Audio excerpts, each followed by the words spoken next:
کہ تو اپنی خطاؤں سے اور اپنی بھول سے پھر سے دوبارہ اپنی اچھی زندگی میں آ جا، اور اسی کو ہم توبہ کہتے ہیں۔ توبہ کا جو آپشن رکھا گیا ہے انسانوں کے لیے، مسلمانوں کے لیے خاص طور پر، بہت ہمت والا ہے دروازہ ہے، بہت ہمت والا دروازہ ہے۔ اور اسی وجہ سے حدیث پاک میں یہ ہے کہ گناہ کرتا ہے بندہ، پھر توبہ کرتا ہے، پھر گناہ کرتا ہے، پھر توبہ کرتا ہے، یہ کرتا رہتا ہے۔ فرشتے اللہ کی بارگاہ میں عرض کرتے ہیں کہ مولا یہ تو بار بار وہی کرتا ہے، پھر توبہ کرتا ہے۔ اگر ہمارے ساتھ کوئی غلطی ایک بار دو بار کر دے، تیسری بار تو ہم اسے چھوڑیں گے بھی نہیں۔ انسانوں کی طبیعت تو یہی ہے۔ لیکن بندہ جب بار بار ایک خطا کرتا ہے اور پھر توبہ کرتا ہے، پھر خطا پھر توبہ، تو فرشتے جب اللہ کی بارگاہ میں یہ عرض کرتے ہیں کہ یہ مولا یہ ہر بار یہی کرتا ہے، تو جانتے ہیں پروردگار عالم کیا فرماتا ہے؟ ارشاد فرماتا ہے، اے میرے فرشتوں، میرا بندہ مجھے رحمان سمجھتا ہے اس لیے بار بار توبہ کرتا ہے، مجھے وہ ارحم الراحمین سمجھتا ہے، ورنہ کون بار بار اللہ تبارک و تعالیٰ کی بارگاہ میں دروازہ کھٹکھٹاتا۔ تو رب تبارک و تعالیٰ ارحم الراحمین ہے، یہ تصور ہر مسلمان کے ذہن میں ہے، اس کی وجہ سے وہ کبھی مایوس نہیں ہوتا۔ اور شیطان کا سب سے بڑا حربہ کیا ہے جانتے ہیں آپ؟ سب سے بڑا بہکانے کا اور گمراہ کرنے کا اور ہمیشہ گناہوں میں ملوث رکھنے کا سب سے بڑا آلہ، کہ بندے کو سب سے پہلے نا امید کرتا ہے، اب تیرا کیا ہوگا، تو بہت برباد ہو چکا ہے۔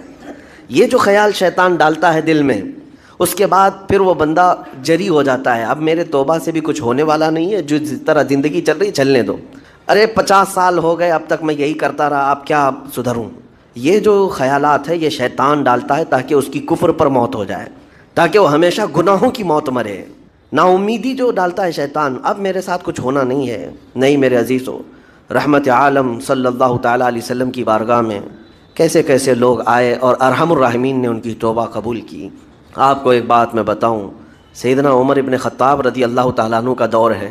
مثنوی شریف میں مولانا روم فرماتے ہیں، جنت البقیع آپ نے سنا ہوگا، قبرستان مدینے کا، مدینے کے قبرستان میں رات کے وقت ایک بوڑھا آدمی 80 سال کا جو بانسری بجاتا تھا اور اسی سے پیسہ کماتا تھا، اس کی بانسری میں بڑی اچھی لے تھی، بڑی سر اچھی تھی، لوگ سنتے تھے اور پیسے دیتے تھے، لیکن بڑھاپے میں جب سانس پھولنے لگ جاتی ہے، ہانپنے لگ جاتا ہے، سانس نہیں ٹھہرتی، تو بانسری کیسے بجتی؟ اس کی لے ٹوٹ جاتی، لہجے بدل جاتے۔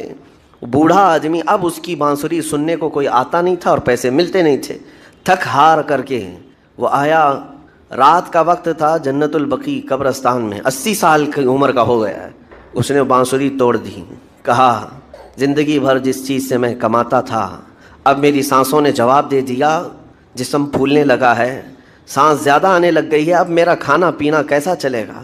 خیر ارحم الراحمین، ہوں تو تیرا ہی بندہ، میرے اہل و عیال نہیں، میرے رشتہ دار نہیں، مجھے اگر تو بھوکا مارنا ہے تو اسی قبرستان میں مار دے، یا اگر میری زندگی باقی ہے تو میرے رزق کا انتظام کر دے۔ وہ رو رہا تھا 80 سال کی عمر میں۔ جب بندہ لاچار و مجبور ہوتا ہے تو پروردگار کو ہی یاد کرتا ہے۔ جانتے ہیں عمر ابن خطاب رضی اللہ تعالیٰ عنہ امیر المومنین مسجد نبوی میں تھے اور ان کی آنکھ لگی تھی، خواب میں رسول پاک صلی اللہ تعالیٰ علیہ وسلم تشریف لائے، کہا عمر اللہ کا حکم ہے جنت البقیع میں جاؤ، ایک بھوکا آدمی کھڑا ہے، اپنے گھر سے کھانا لے جاؤ اور اس کی ضرورت کا انتظام کرو۔ نیند کھلی تو آپ نے دیکھا اللہ کے حبیب صلی اللہ علیہ وسلم کی طرف سے حکم آیا اور رب ذوالجلال کا حکم ہے، گھر سے عمدہ کھانا لیا، توشادان لے کر کے کچھ مال و متاع بھی لے کر قبرستان میں گئے، ڈھونڈا کون ہے یہاں پر، تو دیکھا کہ ایک ہانپتا کانپتا ہوا 80 سال کا بوڑھا روتا ہوا نظر آیا۔ امیر المومنین اپنے ہاتھ میں توشادان لے کر اس کے قریب گئے، کہا تو بھوکا ہے؟ کہا ہاں بھوکا ہوں، بیٹھ چل میں تجھے کھلاتا ہوں۔ دسترخوان بچھا کر اسے اپنے ہاتھوں سے کھلایا اور اسے اپنی ضرورت کے مطابق جو ضروریات تھیں اس کی ضرورت کے مطابق وہ ساری چیزیں دی۔ وہ بوڑھا پوچھتا ہے آپ کون ہیں؟ حضرت عمر فاروق نے کہا میں عمر ابن خطاب ہوں۔ وہ ڈر گیا، حضرت عمر سے کون نہیں ڈرتا تھا کہ کہیں یہ کھلا پلا کر کے مجھے کوڑے نہ ماریں کہ زندگی بھر بانسری بجانے والا آج پکڑا گیا ہے، ہاں آج مجھے یہ سزا نہ دے دے۔ وہ کانپنے لگا، کہا کہ آپ یہاں کیسے؟ حضرت امیر المومنین کہتے ہیں میں خود نہیں آیا، مجھے اللہ کے رسول نے بھیجا، اور رب تبارک و تعالیٰ کا حکم آیا تھا کہ تو بھوکا ہے اور تو نے رزق مانگا ہے اور مجھے تیرے رزق دے کر کے بھیجا گیا ہے۔ وہ چیخ مار کر کے گر پڑا زمین پر اور رونے لگا، اپنے ہاتھ پھیلا کر کہا سچ فرمایا مولا تو ارحم الراحمین ہے، 80 سال تجھ سے دور بھاگتا رہا، ایک بار کیا تجھے میں نے پکارا، تو نے وقت کے امیر المومنین کو کھانا دے کر بھیج دیا۔ اللہ رب العزت کی بارگاہ میں نا امیدی اور مایوسی جو شیطان لاتا ہے، اس سے بندے بھٹک جاتے ہیں، بہک جاتے ہیں، انہیں توبہ کی توفیق بھی نہیں ملتی۔ اسی لیے میرا مولا فرماتا انا عند ظن عبدی بی، رب تعالیٰ فرماتا میرا بندہ میرے بارے میں جیسا گمان کرتا ہے میں اس کے ساتھ ویسا سلوک کرتا ہوں۔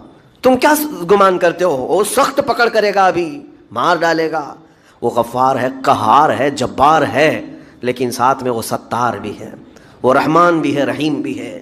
اگر رب تبارک و تعالیٰ ہر چیز پر پکڑ کرتا تو ہمارا تو جینا ہی نہیں تھا، یہاں پر اتنے گناہ ہو چکے۔ اور وہ رب تعالیٰ فرماتا وسعت رحمتی کل شیء، میری رحمت نے ہر چیز کو گھیر رکھا ہے۔ اللہ رب العزت بندوں کو معاف کرنے کا اظہار زیادہ فرماتا ہے۔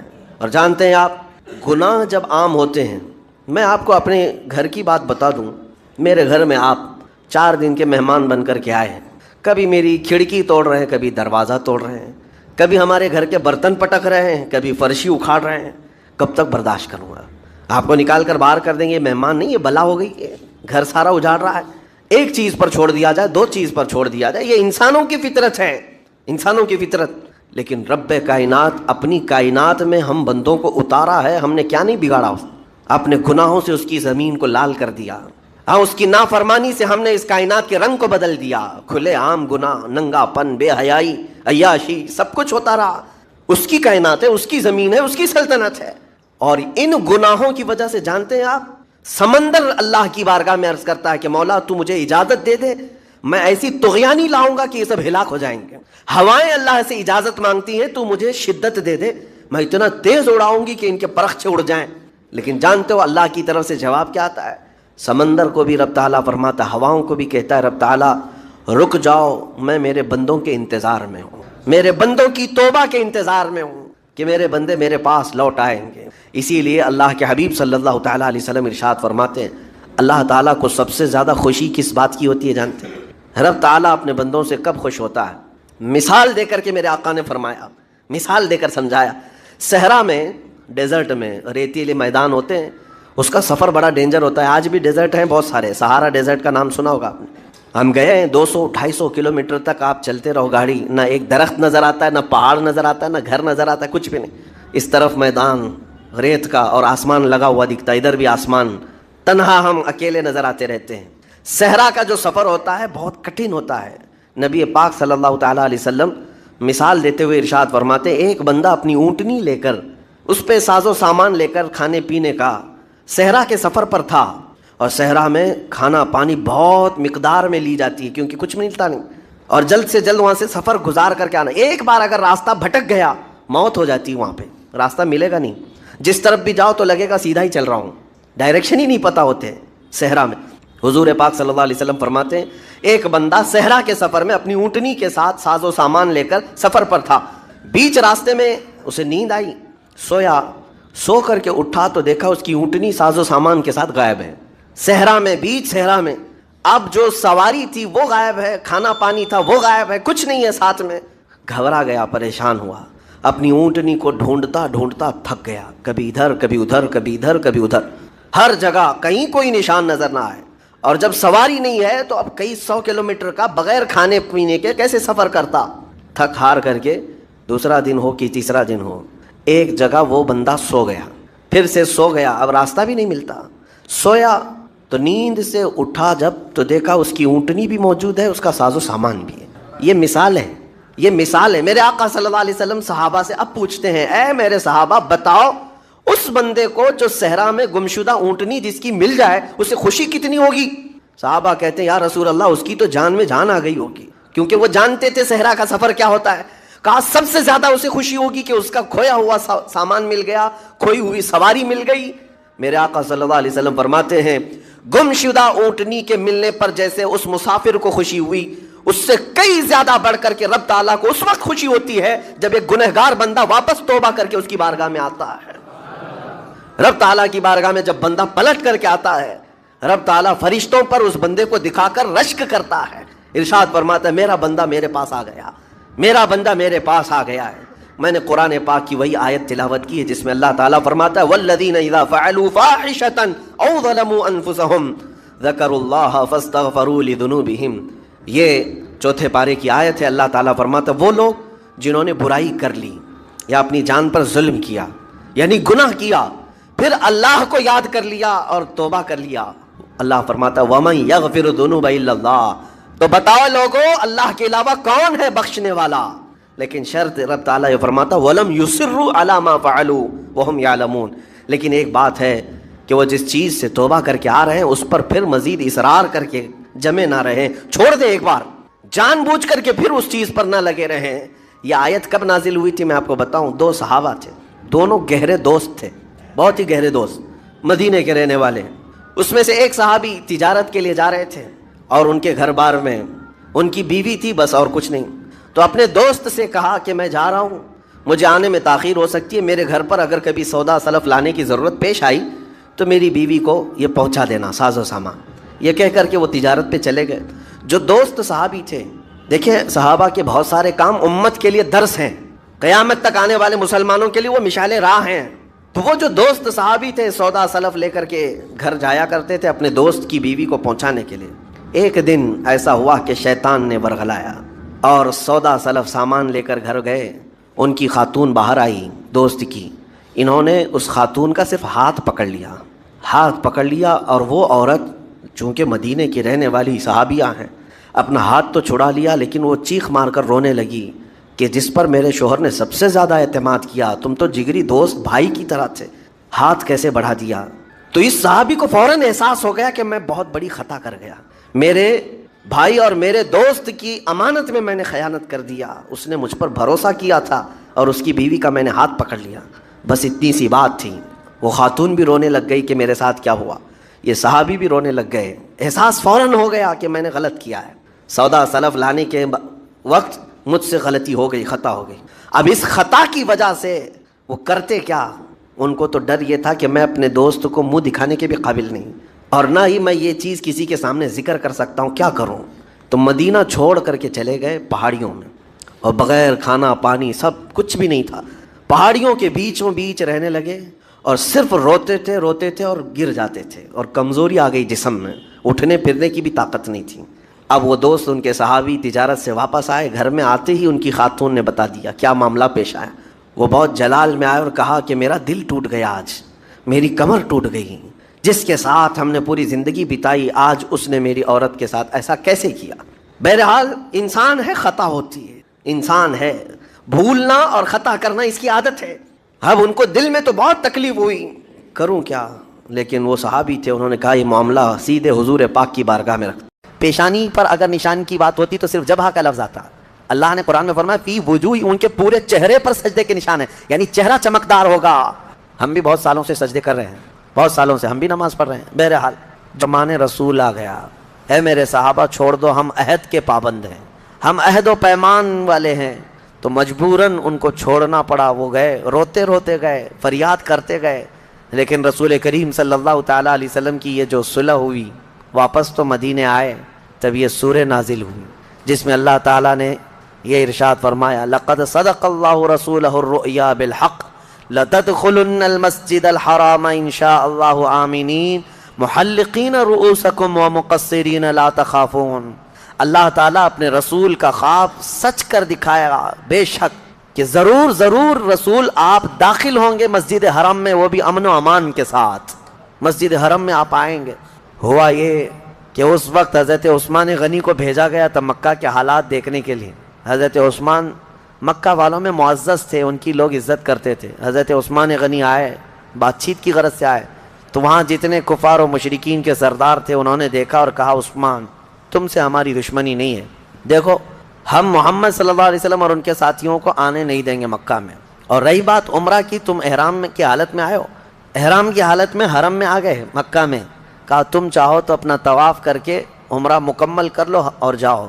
حضرت عثمان غنی نے کہا قسم خدا کی یہ احرام آخری سانس تک بھی باقی رکھنا پڑے تو رکھوں گا، بغیر میرے مصطفیٰ کے عمرہ نہیں کروں گا۔ وہاں پہنچ کر کے بھی انہوں نے خانہ کعبہ کا طواف نہیں کیا، خانہ کعبہ کا طواف نہیں کیا، عمرہ نہیں کیا، ویسے ہی چلے آئے۔ اسی کو امام اہل سنت فاضل بریلوی نے فرمایا نا، طیبہ نہ صحیح افضل مکہ ہی بڑا ظاہر، ہم عشق کے بندے ہیں کیوں بات بڑائی ہے۔ لوگ یہ مکہ مدینے کی فضیلت میں ڈسکس کرتے رہ جاتے ہیں، مسئلہ یہ ہے کہ صرف خانہ کعبہ ہی نہیں، اصل عظمت مصطفیٰ ہے۔ یہ نہ ہو تو پھر خانہ کعبہ کے لاکھ چکر بھی کسی کام کے نہیں۔ حضرت عثمان غنی رضی اللہ تعالیٰ عنہ کا یہ عمل بتاتا ہے کہ وہ احرام کی حالت میں اگر کوئی وہاں تک گیا ہے تو ظاہر سی بات ہے اب اگر احرام کھولے گا تو اس پر دم واجب ہے، بکرا قربان کرنا پڑے گا، وہ سب منظور ہے ان کو، لیکن میرے مصطفیٰ کے بغیر طواف کرنا منظور نہیں۔ واپس آ گئے، سال بھر نہیں گزرا تھا، 6 ہجری کا معاملہ ہے، 7 ہجری کے قریب دوبارہ نبی پاک صلی اللہ تعالیٰ علیہ وسلم دوسرے سال جب تشریف لائے رہے تھے، اس وقت 10,000 صحابہ تھے، اور 10,000 صحابہ کے ساتھ جب مدینے سے مکہ نکلے، وہ ہیبت ایسی طاری تھی کہ مکہ والوں کے دل پورے ہل چکے تھے اور کوئی مقابلے کو تیار نہیں تھا، سب ادھر ادھر بھاگم بھاگی چل رہی تھی، کوئی کس کے ہاں جا رہا ہے، کوئی کس کے ہاں جا رہا ہے، اور اللہ تعالیٰ نے اپنے نبی کو وعدہ پورا کیا۔ نبی پاک صلی اللہ علیہ وسلم 20 رمضان المبارک 7 ہجری کو مکہ مکرمہ میں اس شان کے ساتھ داخل ہوئے کہ حضور کے داخل ہونے کی تاریخ سے لے کر آج تک دوبارہ کبھی خانہ کعبہ میں شرک اور بت پرستی نہیں ہو سکی۔ حضور پاک صلی اللہ علیہ وسلم نے جو پاک کیا اور خانہ کعبہ کو جو اور مسجد حرم کو جو پاک کیا، بہرحال یہ فتح مکہ میں نے اس سے قبل بھی بتایا تھا، تو یہ روشن فتح جس کا ذکر سورہ فتح میں آیا ہے یہ فتح مکہ ہے۔ یہاں ایک مسئلہ ہے، عقیدے کی بات بھی ہے، میں عرض کیے دیتا ہوں۔ اس آیت میں اللہ نے فرمایا لِيَغْفِرَ لَكَ اللَّهُ مَا تَقَدَّمَ مِن ذَنبِكَ وَمَا تَأَخَّرَ، اللہ نے آپ کو روشن فتح عطا فرمائی۔ اب آگے کا جو آیت کا ٹکڑا ہے جو میں نے تلاوت کیا، غور سے توجہ، تاکہ اللہ تعالیٰ آپ کے اگلے پچھلے گناہوں کو معاف کر دے۔ بہت سارے لوگوں نے یہی کہا، آپ کے اگلے پچھلے گناہوں کو معاف کر۔ مارکیٹ میں ملنے والے بہت سارے قرآن کے ترجمے ہیں، ان میں اٹھا کر دیکھو تو یہی ترجمہ ہے، اے رسول آپ کے اگلے پچھلے گناہوں کو اللہ تعالیٰ معاف کر دے۔ اس لیے روشن فتح عطا کی تاکہ آپ کے اگلے پچھلے گناہوں کو معاف کر دے۔ ترجمہ کرنے والوں سے کوئی یہ سوال کرے کہ بھائی بتاؤ تو صحیح آپ کے رسول کے اگلے گناہ کون سے تھے، پچھلے گناہ کون سے تھے جس کی معافی کا اللہ نے یہاں بیان کیا ہے؟ جبکہ عقیدہ تو ہمارا یہ ہے کہ نبی معصوم ہوتے ہیں اور میرے آقا تو سید المعصومین ہیں، تو کون سے گناہ ہیں؟ اسی لیے ہم کہتے ہیں نا، ہر کتاب کو اٹھا کر پڑھ لینے کا نام علم نہیں۔ ہاں، جیسے آج گوگل کے بہت سارے شاگرد ہیں بیچارے، گھس جاتے ہیں کسی میں بھی، تمہیں اگر کہیں لکھا ہوا دکھ گیا اسلام تو یہ ضروری نہیں کہ اسلام ہی ہے، یہاں تو ہزاروں رہزن ہیں لباس خضر میں۔ ہاں، بہت سارے معاملات ہیں، کس سے پڑھ رہے ہو کس سے لے رہے ہو یہ دیکھنا ضروری ہے۔ قرآن کا ترجمہ کئی لوگوں نے کیا اس طرح سے، لیکن آؤ بریلی کے امام عشق و محبت کا ترجمہ کنز الایمان اٹھاؤ، آپ نے کس سلیس انداز میں اور کس ادب کے انداز میں فرمایا، اے رسول ہم نے آپ کو روشن فتح عطا کی تاکہ آپ کے اگلوں اور پچھلوں کے گناہ معاف کر دیے جائے۔ کتنا بڑا فرق ہے آپ کے اگلے اور پچھلے میں اور آپ کے اگلوں اور پچھلوں میں، کتنا بڑا فرق ہے۔ آپ کے ذریعے سے اے رسول، آپ کی وجہ سے، آپ کی برکت سے اللہ آپ کے اگلوں اور پچھلوں کے گناہ معاف کرے۔ اس میں عقیدہ بھی سلامت ہے، عصمت کا اور بارگاہ رسالت کا ادب بھی محفوظ ہے۔ یہ ہے، اسی لیے ہم کہتے ہیں کہ جو لوگ ٹھوکر کھائے وہ ایسے ہی لوگ ہیں جو بے عشق رسول پڑھتے رہے یا بے عشق رسول قرآن کا ترجمہ کرتے رہے۔ میں نے بہت قبل آپ کو تفسیر میں بتایا تھا، اللہ نے فرمایا قد جاءکم من اللہ نور و کتاب مبین، تحقیق کہ تمہارے پاس اللہ کی طرف سے ایک نور آیا اور ایک روشن کتاب۔ نور سے مراد رسول اللہ کی ذات اور روشن کتاب سے مراد قرآن عظیم۔ لیکن اس آیت میں پہلے کس چیز کا ذکر آیا ہے؟ قد جاءکم من اللہ نور، نور کا ذکر ہے۔ نور ویسے نارمل چیز بھی یہی ہے کہ کسی بھی کتاب کو پڑھنے کے لیے لائٹ پہلے چالو کرنا پڑتا ہے، اجالا ہو تو کتاب پڑھی جاتی ہے نا، نور پہلے ہو پھر کتاب و مبین پڑھ سکتے ہیں۔ اسی لیے اس آیت کی ترتیب بھی دیکھیں، نور پہلے ہے، مطلب یہ ہے کہ تم پہلے اپنے قلب کو نور مصطفیٰ سے جگمگاؤ پھر قرآن پڑھو، تمہارے قدم ہدایت پر رہیں گے، تمہارے قدم ہدایت پر رہیں گے۔ عزیزان گرامی وقار، اسی سورہ فتح کی آخری آیت ہے جس میں اللہ نے فرمایا محمد الرسول اللہ والذین معه اشداء علی الکفار رحماء بینہم تراہم رکعا سجدا یبتغون فضلا من اللہ ورضوانا۔ اللہ فرماتا ہے محمد اللہ کے رسول ہیں اور ان کے ساتھ جو ہیں، اب ان کے ساتھ کون ہیں؟ صحابہ، سمپل سی بات ہے، ہر کوئی جانتا ہے۔ ان کے ساتھ جو ہیں اللہ فرماتا ہے ان کی صفات کیا ہیں، سنو ابھی. اللہ فرماتا ہے اشداء علی الکفار، کافروں پر سخت ہیں، رحماء بینہم، آپس میں نرم دل ہیں، آپس میں نرم دل ہیں. تراہم رکعا سجدا یبتغون فضلا من اللہ ورضوانا، تم ان کو دیکھو گے رکوع اور سجدے کے عالم میں ہوں گے اور اللہ کا فضل ڈھونڈ رہے ہوں گے. یہ صحابہ کی صفت ہے. سیماہم فی وجوہہم من اثر السجود، ان کے چہروں پر تو سجدوں کے نشان آ چکے ہوں گے. اس کا مطلب وہ نہیں جو کالا نشان ہے شامی کباب. بہت سارے لوگ اس آیت سے یہی سمجھتے ہیں سیماہم فی وجوہہم، وجوہہم ہے ایک، یہ عربی میں وجہ جو ہے پورے چہرے کو کہتے ہیں اور پیشانی کو جبہہ کہتے ہیں. جبہہ یعنی پیشانی پر اگر نشان کی بات ہوتی تو صرف جبہہ کا لفظ آتا. اللہ نے قرآن میں فرمایا فی وجوہ، ان کے پورے چہرے پر سجدے کے نشان ہیں، یعنی چہرہ چمکدار ہوگا. اور بعض لوگ گھس گھس کر کے پیشانی پر کہتے ہیں کہ یہی نشان ہے جو قرآن میں ذکر ہے. بہرحال وہ ایک الگ مسئلہ ہے. ہم بھی بہت سالوں سے سجدے کر رہے ہیں، بہت سالوں سے ہم بھی نماز پڑھ رہے ہیں. بہرحال جو صحابہ کرام رضوان اللہ تعالیٰ علیہ مجمعین کی صفت آئی ہے اس پر مجھے بات کرنا ہے. کیا ہے؟ اشداء علی الکفار رحماء بینہم، وہ کافروں پر سخت ہیں اور آپس میں نرم دل ہیں. اے مسلمانوں، کہیں اس کو تم نے پلٹ تو نہیں دیا، کہیں اس کو الٹ تو نہیں دیا کہ اب آپس میں بہت سخت ہو گئے اور دوسروں کے لیے نرم ہو گئے؟ ہم دیکھ رہے ہیں، حالات دیکھ رہے ہیں. اپنوں کے لیے اتنا سخت دل ہو گئے ہیں لوگ، بات چیت کرنا پسند نہیں ہے، سلام کلام نہیں ہے، ملنے کی خواہش نہیں ہے. اور وہی کفار و مشرکین کے ساتھ خوب بگاڑی جا رہی ہیں، ان کے آؤ بھگت کیے جا رہے ہیں، ان کے استقبال بھی چل رہے ہیں. یہ آیت کو الٹ کر کے رکھ دیا اس زمانے کے لوگوں نے. جو صحابہ کی کیفیت تھی وہ یہ تھی. آپ کو پتہ ہے صحابہ کرام رضوان اللہ تعالی علیہ مجمعین کوئی رعایت نہیں کرتے تھے اگر اس کے اندر ایمان نہیں ہے تو. آج ہی کے درس میں نے صبح بتایا جنگ احد میں ابو عامر راہب، جس کو پورے مدینے والے چاہتے تھے، وہ راہب کے نام سے مشہور تھا.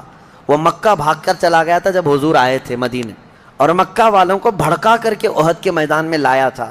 اور اس نے یہ کہا تھا کہ اے لوگوں، پورا مدینہ میرا، جیسے آج کہتے ہیں فین فالوئنگ ہے، ہاں ایک بات پر سب ٹوٹ پڑیں گے. چلو میں جب جاؤں گا پکاروں گا مدینے والے صاحب محمد کا ساتھ چھوڑ کر میری طرف آ جائیں گے صلی اللہ علیہ وسلم. تو ابو عامر راہب آیا میدان میں اور پکارنے لگا، اے مدینے والو دیکھو میں آ گیا، میری تم بڑی عزت کرتے تھے، میری بڑی خاطر تواضع کرتے تھے. وہ بابا تھا مدینے کا، لوگ اس کی ارد گرد گھومتے ہی رہتے تھے حضور کے آنے سے پہلے کی بات. اور وہ جلن کے مارے بھاگ کر گیا تھا مکہ سے، مدینے سے. اب جب وہ للکارنے لگا تو جانتے ہو جو برسوں سے اس کو راہب کہتے تھے وہ انصار صحابہ آگے بڑھتے ہیں اور کہتے ہیں ہاں ابو عامر راہب، ابو عامر ہم تجھے اچھی طرح پہچانتے ہیں، تو فاسق ہے، عدو اللہ ہے، تو اللہ کا دشمن ہے، رسول اللہ کا دشمن ہے، ہم اچھی طرح تجھے جانتے ہیں. اور جب اس کو سب صحابہ نے للکار دیا تو ایک صحابی آگے بڑھ کر کے آئے، حضرت حنظلہ، کہا رسول پاک صلی اللہ علیہ وسلم سے عرض کیا آقا مجھے اس سے لڑنے کی اجازت دیں، میں اس کی گردن مار کے آؤں. جانتے ہیں یہ حنظلہ کوئی اور نہیں اسی ابو عامر کے بیٹے ہیں، سگے بیٹے ہیں، جو للکار رہا ہے میدان میں. حضور نے اجازت نہیں دی گردن مارنے کی، کہا مناسب نہیں لگتا کہ تم بیٹے ہو اور اپنے باپ کی گردن مار دو. رسول کریم صلی اللہ علیہ وسلم نے انہیں روک دیا. لیکن جب وہ ابو عامر واپس گیا اپنی کفار مکہ کے درمیان، سب اس کے پیچھے پڑ گئے. کہا تو بڑی بڑی باتیں کر کے آیا تھا کہ تجھے دیکھ کر پورے مدینے والے محمد کا ساتھ چھوڑ دیں گے، یہاں تو حال یہ ہے کہ تیرا بیٹا ہی تیری گردن مارنے کے لیے آ گیا ہے. وہ کہتا ہے غضب کا جادو کیا ہے محمد نے، نعوذ باللہ من ذالک. میرے عزیزو، جادو نہیں، یہی ایمان پلایا ہے میرے آقا نے. صحابہ کا یہی تو تھا مسلک، یہی مشرب، یہی اشداء علی الکفار. وہ چاہے کوئی بھی ہو، باپ ہو کہ بیٹا ہو کہ بھائی ہو، کوئی بھی ہو، وہ سخت تھے ان معاملات میں. رحماء بینہم. اور آپ کو پتہ ہے بدر کے میدان میں اتنے رشتے ہیں بتائیں تو ایک بڑی طویل داستان ہے. ادھر کفار کی طرف ماموں ہے، یہاں صحابہ میں بھانجا ہے، ادھر باپ ہے، ادھر بیٹا ہے، ادھر بھائی ہے، ادھر ایک بھائی ہے، ادھر چاچا ہے، ادھر بھتیجا ہے. کتنے معاملے.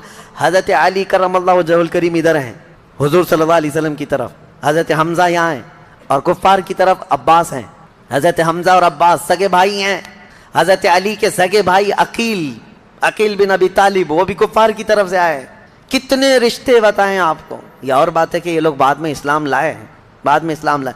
ابو جہل حضرت عمر فاروق کا ماموں ہے, ادھر حضرت عمر ابن خطاب ہیں ادھر.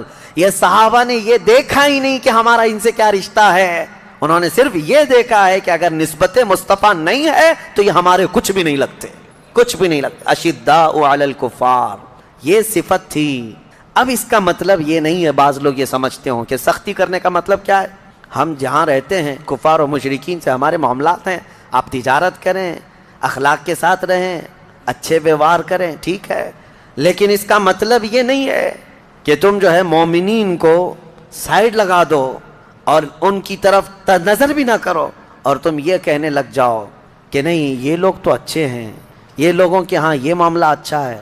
میں حضرت ابو حازم رحمۃ اللہ تعالیٰ علیہ کی کتاب میں ایک حکایت پڑھ رہا تھا, میں نے فجر کے درس میں اس کو بیان بھی کیا تھا. بڑی حیرت کی بات ہے, اسی لیے کفار و مشرکین کی کسی چیز کو آپ تعریف میں بھی مت لو. مکہ مکرمہ میں حج کے دوران ایک شخص کا انتقال ہوا تو اس کو دفن کرنے کے لیے جہاں لے گئے وہ ایک عالم کی قبر تھی, وہ کھودی گئی, وہ لوگ جانتے تھے اس کو, تو لیکن وہاں وہ عالم نہیں تھا, ایک خوبصورت لڑکی سوئی ہوئی تھی قبر میں. تو حیرت میں آ گئے کہ اس عالم کی قبر میں لڑکی کیسے دفن ہو گئی, لوگ پریشان تھے. تو اتفاق سے وہاں ایک شخص جو حج پہ آیا تھا وہ لڑکی کو جانتا تھا, کہا یہ ہمارے علاقے کی, وہ جس ملک سے آیا تھا وہ کہتا ہے میں اس کو اچھی طرح جانتا ہوں, یہ پوری عیسائی لڑکی تھی, یہ کنورٹ ہوئی تھی, اسلام قبول کی تھی, لیکن اس کا پورا خاندان عیسائی ہے, میں اس کو اچھی طرح سے جانتا ہوں, اور اس نے اپنا ایمان چھپایا تھا اور کچھ دنوں پہلے یہ بیمار ہوئی, انتقال کر گئی, اس کو تو وہاں مرتے ہوئے ہم نے دیکھا, یہ یہاں کیسے ہے. لوگوں نے کہا تجھے شبہ تو نہیں ہو رہا, کہا نہیں یقین ہے مجھے, پورا کا پورا یقین ہے. تو وہاں سب اور بھی دیگر علماء کو سب یہ باتیں پتہ چلی, تو پھر یہ بحث چھڑ گئی, تو پھر یہ عالم کہاں گیا جس کو دفن کیا گیا تھا, وہ عالم کہاں گیا. تو وہی جو حج پر آیا ہوا شخص تھا اس نے کہا میں اپنے ملک جاتا ہوں, چند لوگوں کو میرے ساتھ بھیجو, میں اس لڑکی کے گھر والوں سے ملوا دوں گا.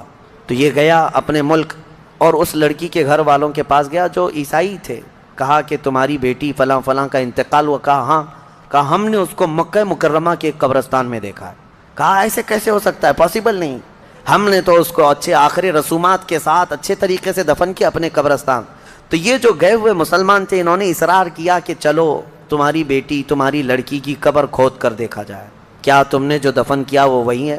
جب وہ لوگ آئے اصرار کے بعد, وہ قبر کھودی گئی جو عیسائی قبرستان میں تھا. تو قبر کھولنے کے بعد ایک حیرت انگیز منظر کہ وہ عالم یہاں لیٹا ہوا ہے عیسائی قبرستان میں, لاش بری طرح مسخ ہے, صحیح شکل نہیں ہے.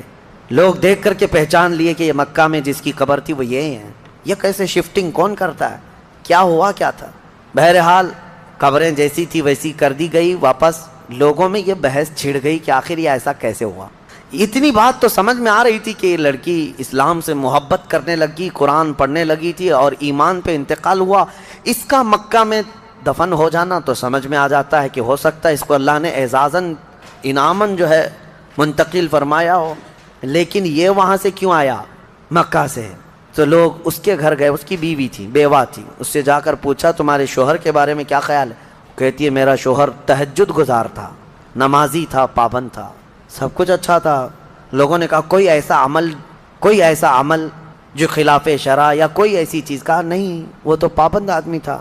کہا ہاں ایک چیز عورت بولتی ہے جو میں آپ کو بتانے لگا ہوں, جس کے لیے میں نے یہ واقعہ آپ کے سامنے رکھا. اس کی بیوی کہتی ہے, بیوہ خاتون کہتی ہے, جب کبھی اس پر غسل واجب ہوتا میرے شوہر پر, جنابت کا غسل, تو یہ کہتا عیسائیوں کے مذہب میں اچھا ہے, ان کے ہاں غسل واجب نہیں ہے, ہمارے ہاں ٹھنڈیوں میں بھی نہانا پڑتا ہے, بارشوں میں بھی, گرمیوں میں بھی نہانا پڑتا ہے. یہ بار بار ایک جملہ یہ کہتا تھا, عیسائیوں کے ہاں ان کے مذہب میں اچھا ہے, جنابت کا غسل واجب نہیں ہے. وہ خاتون کہتی مجھے یہ بات کھٹکتی تھی دین مصطفیٰ میں رہ کر کے یہ اگر عیسائیت کی بات کیوں کرتا ہے. آج اس کا انجام سمجھ میں آیا. سارے علماء نے اس وقت یہ کہا یقیناً اللہ کے نبی نے جو فرمایا تھا جو جس سے محبت کرتا ہے اسی کے ساتھ اٹھایا جائے گا, اسی کے ساتھ اٹھایا جائے گا. اسی لیے میرے عزیزو, صحابہ کی جو صفت تھی اس پر عمل کرو. اشداء علی الکفار رحماء بینہم. ہاں تمہارے دین میں کوئی کمی رہ گئی ہے, مصطفیٰ کریم صلی اللہ علیہ وسلم کے اخلاق میں کوئی کمی ہے جو تمہیں دوسروں کی تعریف کرنی پڑے؟ الحمدللہ میرا دین کامل ہے. مصطفیٰ کریم صلی اللہ علیہ وسلم کو دیا ہوا دین ایسا کامل بلکہ اکمل ہے جس میں ایک شوشہ بھی نہیں چھوڑا گیا ہے. قیامت تک کے لیے دین ہے.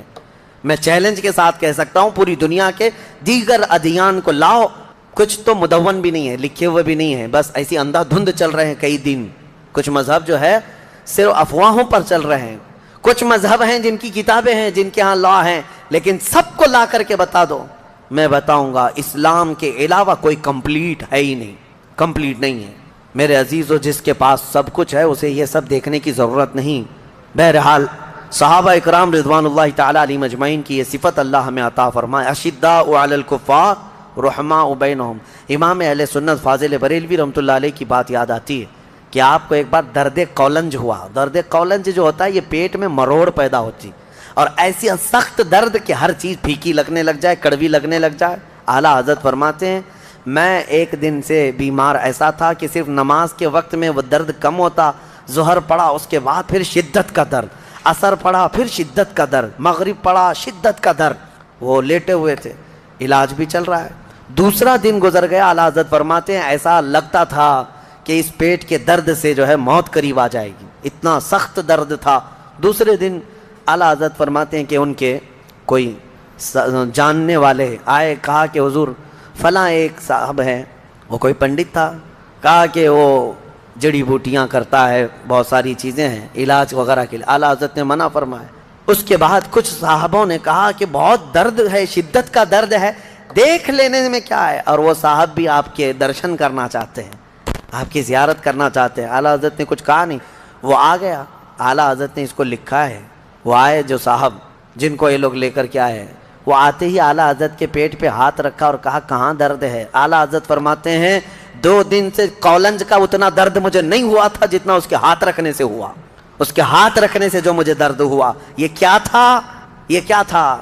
اشداء علی الکفار رحماء بینہم. یہی ہے. اب میں زیادہ اس کو سمجھاؤں تو ہماری باتوں کو لے جا کر کے توڑ مروڑ کر کے میڈیا والے چلائیں گے. بہت سارے اسی کے آڑ میں بیٹھے ہوئے ہیں. ہاں بالکل میرے عزیزو, میں ان کے اعلیٰ ایمان کی بات کر رہا ہوں. اور آج کے پتہ نہیں کئی ایسے سیکولر لوگ ہیں جو کنیا بابا پیشاب بھی بیچے تو لینے چلے گئے. ہاں اس کے پاس لے کر لینے کے لیے بھاگ گئے. ارے ہاتھ رکھنے کو نہیں دیا اعلیٰ حضرت نے, ہاتھ رکھنے کو نہیں دیا, اور تم پیشاب پینے چلے گئے. میں سب کی بات نہیں کر رہا ہوں, الا ماشاء اللہ الحمدللہ آج بھی ایمان کے ساتھ لوگ باقی ہیں. پیشاب کیا ہوا, اگر دودھ بھی پلائے تو ہم نہ پئیں, کیونکہ ہمیں پتہ ہے ہماری شفا مدینہ طیبہ کے تاجدار کے قدموں میں موجود ہے. ہاں ہم وہاں کی مٹی بھی اٹھا کے کھا لیں گے. اسی لیے میں کہتا ہوں میرے عزیزو, ایمان جو ہے جب راسخ ہو جاتا ہے تب بندہ ان تمام معاملات کو سمجھتا ہے, ورنہ وہ بھینس کی طرح ہر جگہ منہ مارتا رہتا ہے. ہاں ادھر بھی کھا لیا, ادھر بھی کھا لیا, ادھر بھی. جس کو کہا گیا ہے کہ رات کو لکڑیاں جمع کرنے والا جو آدمی ہوتا ہے نا, رات میں لکڑیاں جمع, وہ کیا کرتا ہے, ایک ٹوکرا لیتا ہے اور ٹکڑے جمع کرتا رہتا ہے لکڑی, اور صبح پتہ چلتا ہے کتنے گوبر کے ٹکڑے جمع کیا ہے, کتنے پتھر ہیں, کتنی لکڑیاں ہیں, کتنا لوہا ہے, کچھ بھی نہیں, وہ سب جمع کر لیا تھا ٹوکرے میں. کیوں؟ اندھیرا تھا.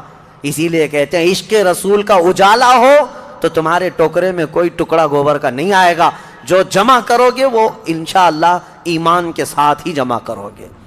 اللہ کریم ہمیں اہل ایمان کی صحبت عطا فرمائے. سورہ حجرات, میں مختصر اس میں 2 چند باتیں عرض کروں کیونکہ احکام بہت سارے ہیں سورہ حجرات میں. بس 2 آیتیں اگر آپ سن لیں. اللہ فرماتا ہے اے ایمان والو اللہ اور اس کے رسول کے آگے مت بڑھو. دوسری آیت ہے اے ایمان والو نبی کی آواز پر اپنی آوازیں بلند مت کرو.